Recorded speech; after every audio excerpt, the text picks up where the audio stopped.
Even before Toyotaro, Dragon Ball canon's always been up for debate. I want to explain, what I perceive as canon.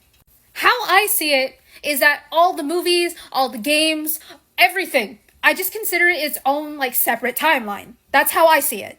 Because you gotta remember, the whole Trunks thing, just him going back in time, caused a heck of a lot of time shenanigans.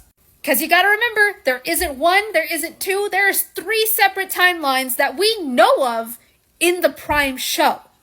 And for anyone that may have, not noticed that that was a thing, let me explain.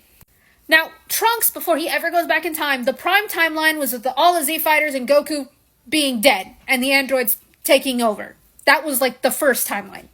But then Trunks and his mom create a time machine and go into the present so that they could change those events, even though that would probably not change what's going to happen to them in their future. Now, Trunks and the other Z Fighters were successful in the second timeline. So much so that Trunks ends up going back and telling his mom the great news, and everything was going to be hunky-dory. But Trunks in that timeline did not know about Cell. So Cell ends up offing him, taking the time machine, and heading off into the third timeline. The one that we watch. The one in which that Trunks is still alive. The one in which the Z Fighters are still alive. That's why there were 2 Cells. Because the one in that timeline hasn't grown up yet.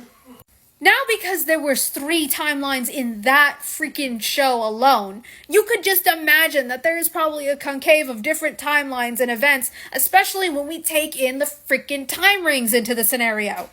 And the whole screwy event with freaking Goku Black. So yeah, that's how I see it. It's just its own separate timeline. All the movies, all the games, they're just doing their own thing.